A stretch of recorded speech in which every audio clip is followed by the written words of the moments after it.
Hey everybody, this is Gary Fong, and it is the anniversary of the Apollo 11th moon launch. I'm seeing so many things across my feed saying, "Wow, what an amazing achievement, man landing on the moon!" And I couldn't let that go without kind of chiming in, as a professional photographer, some of the problems that I saw with the photographs that were purportedly taken on the moon. I do have an issue with it, and I'll show you what the different inconsistencies are, and then you can decide for yourself.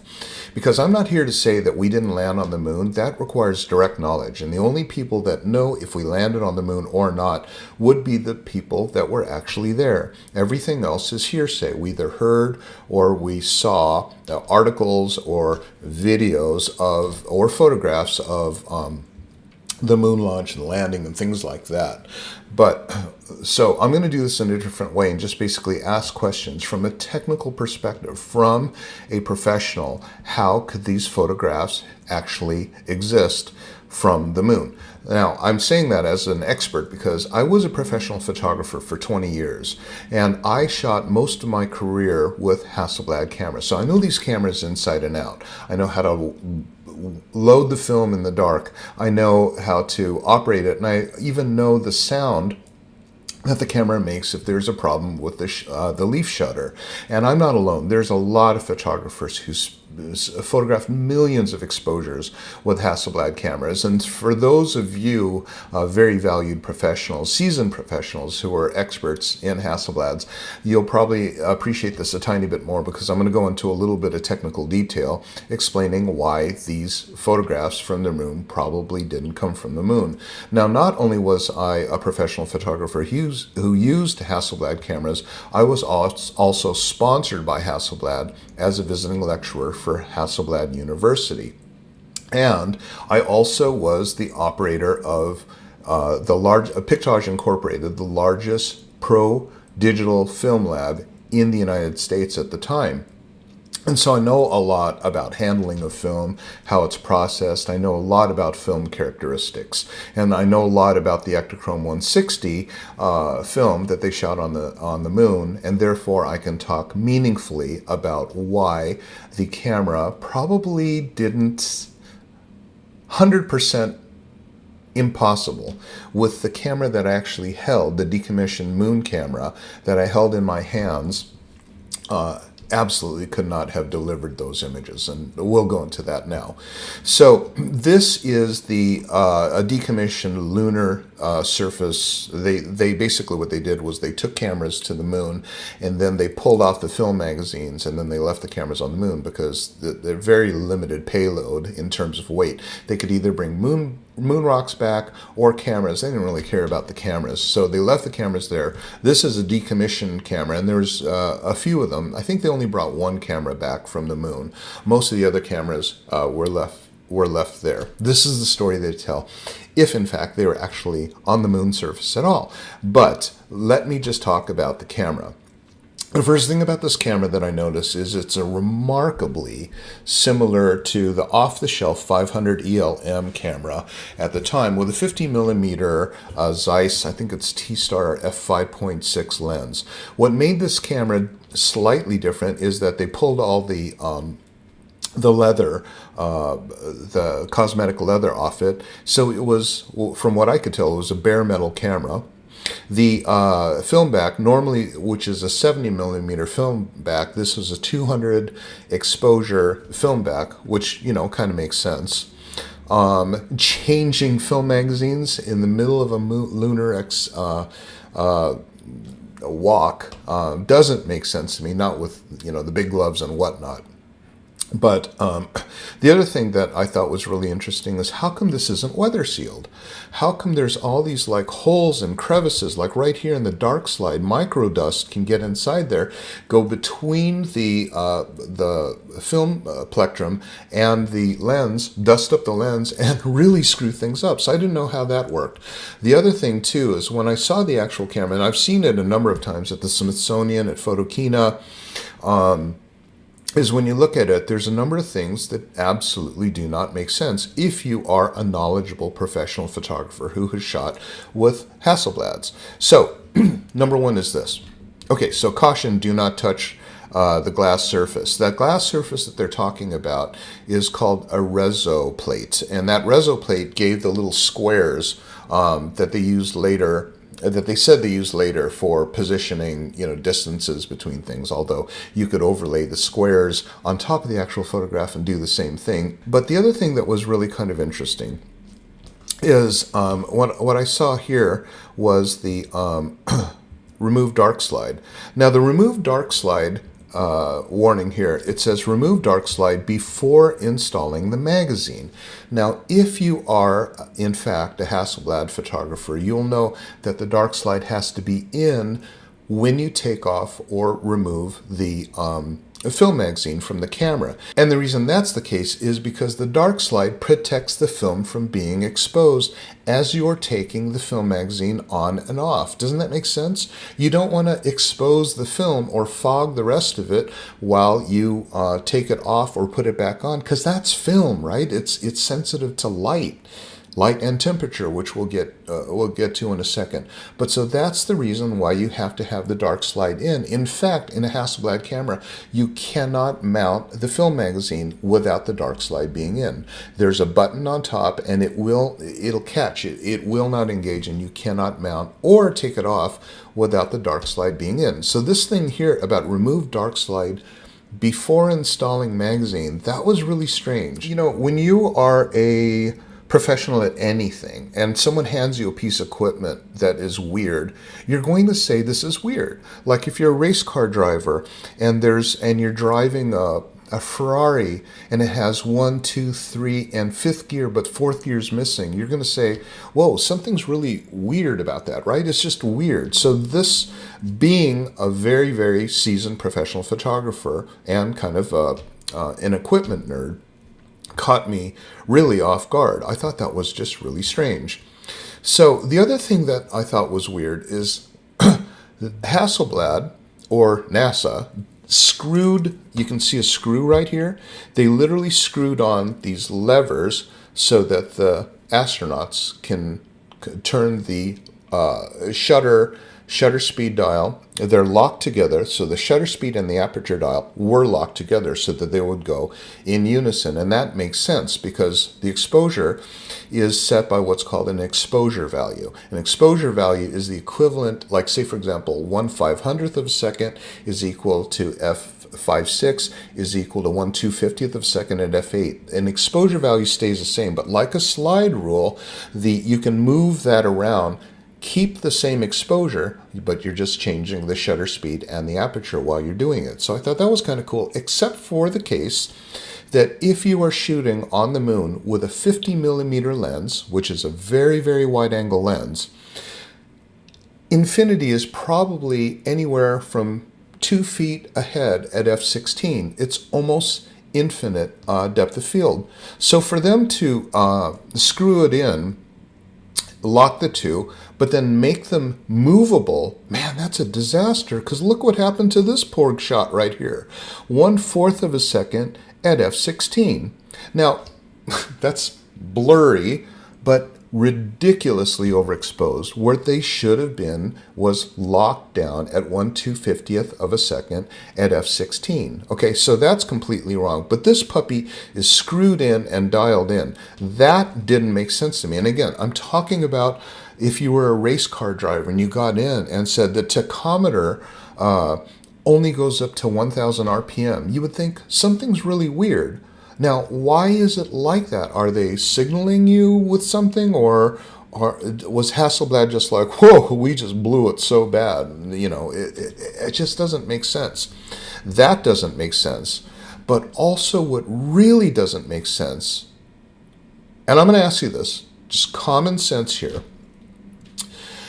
If NASA publishes that in direct sunlight, the temperature on the surface of the moon reaches a boiling 250 degrees Fahrenheit, while nighttime temperatures, in other words, when they're on the dark side of the moon, go down to minus 208 degrees Fahrenheit. Okay, so let's just keep that in mind. 250 degrees will boil water. You've got slide film.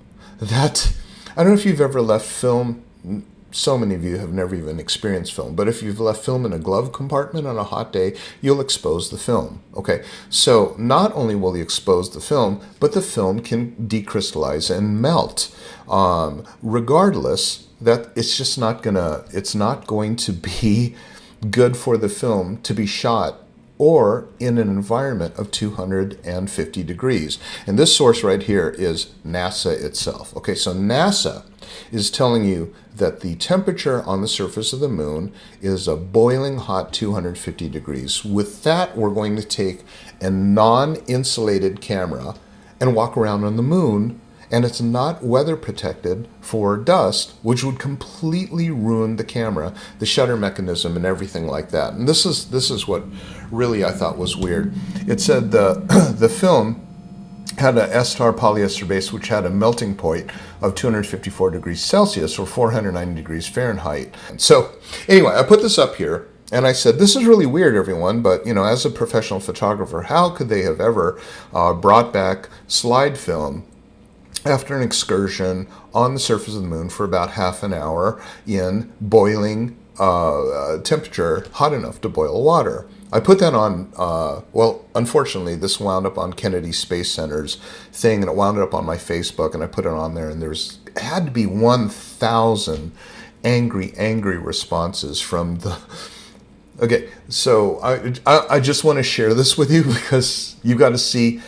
I'm starting to realize what's called confirmation bias, where people, they look things up to try to confirm their bias, right? Okay, so this guy here writes, nonsense, there is no temperature in space. NASA just said there's 250 degrees temperature. But I do understand what he's saying. Out in the middle of space, in a vacuum, where there is nothing for radiation energy to energize the molecules, to rub them together, to create heat, which is called radiation. It's thermodynamics. So there's three ways to heat an object. One is radiation, second one is conduction, and the other one is convection. So conduction would be just touching things together, right? So you touch your hand on a hot plate, and that's conduction. And it's, wow, that's hot, okay? Convection is when there's a liquid around that actually lifts the temperature or transfers the kinetic motion of this excitation energy of rubbing molecules together from one object to the other. So this guy looked up something and said, in space there's no temperature because it's a vacuum. This is correct because there are no molecules to rub together. Bravo, you're so smart. That's not the case here because a camera is an object that has molecules. So when it is exposed to radiation energy, guess what? The camera gets hot. So this guy says the temperature of an object in space depends on irradiation density, albedo. Albedo. I had to look that one up because very few people know what albedo is. And albedo basically means the reflectivity of an object, such as a piece of paper or planet or whatever. So it's albedo. Hey, baby. I'm so smart. I like the albedo of your white dress. Anyway, okay, so to increase albedo, the camera was covered by a white envelope. Oh, really, was it? Where did he see that? This greatly reduces the temperature of the camera, but if it's in space, the camera has no temperature, according to you. Water, for example, boils at room temperature in a vacuum. There is no temperature in space. Water boils at room temperature in a vacuum. Smart guy.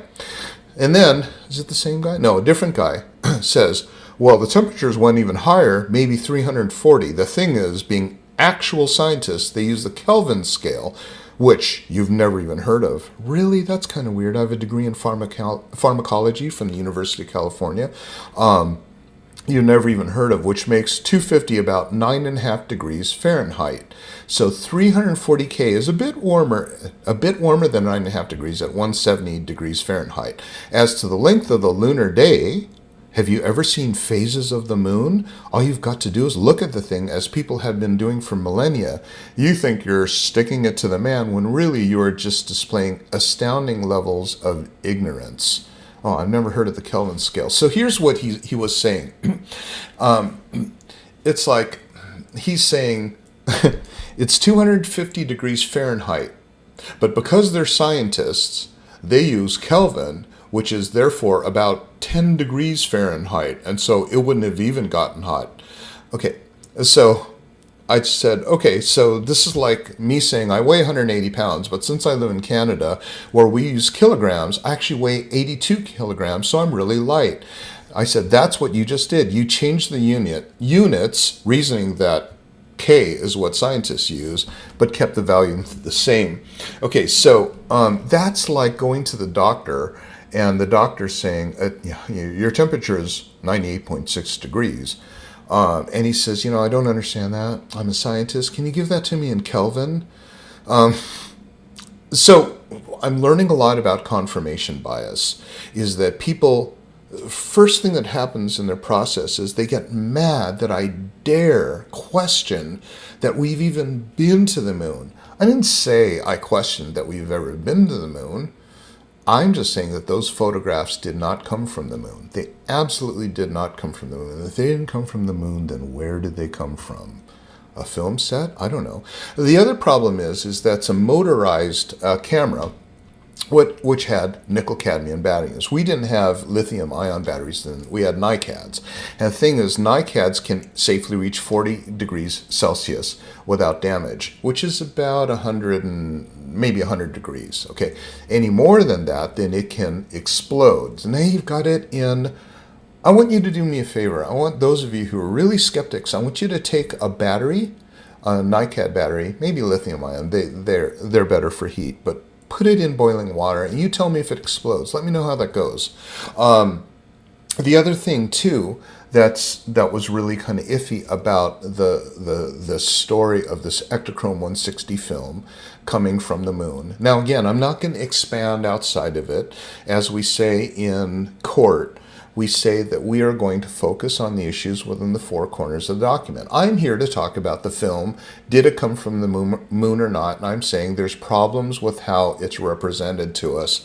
And as a person with a background in science and physics and photography and a lab processor, I'm saying that film did not come from the moon and was exposed here. The other thing too is X-rays. X-rays occur on the moon, high-level X-rays. And so those of you, did you remember film? And you would have to put it through the TSA machine, but a lot of people would want to take the film out so it wouldn't get exposed in X-rays. Do you remember that? Or are we so far into digital now? Those of you who do remember that we took our film out over ISO 400.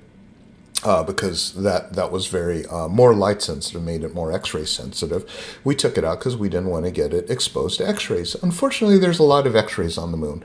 How much X-rays are on the moon? They don't even know if an astronaut can survive it.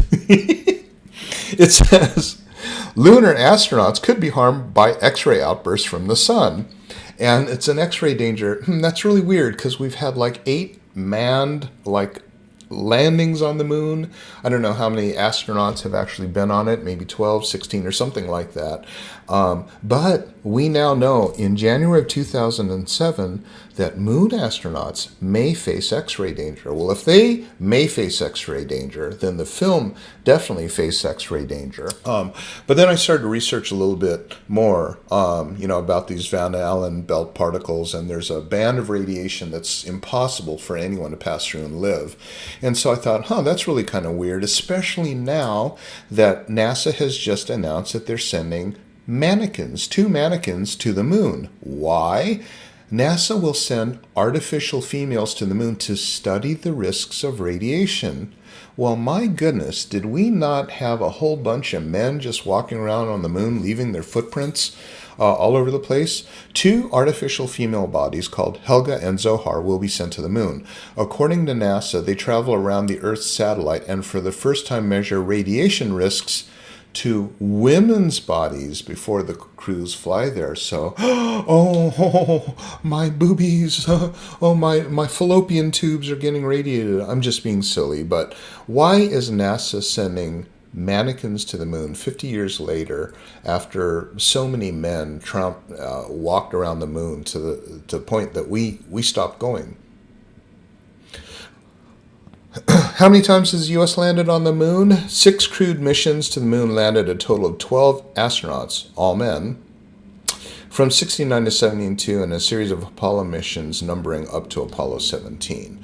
Okay, so that's basically what they are. So Helga and Zohar are these artificial crash test dummy female robots that were conducted with NASA, the creator of the Special Protection Vest. This is considered the largest experiment made for studying radiation exposure related to astronauts outside low Earth orbit. So, we are trying to find out if people can live and survive on a moon landing 50 years later after we landed on the moon. And again, so back to my topic. This photograph, impossible. Implausible to impossible. 9.995 on the 10 scale of bullshit. That film could have come back from the moon looking like that and even delivering any kind of exposure. Those of you who are knowledgeable about this, please comment. And stage push. Engine arm is S. Okay, I'm going to get the pro. 99 proceeded. 3, 2, 1. Ignition. Right away, Houston. Regs are good.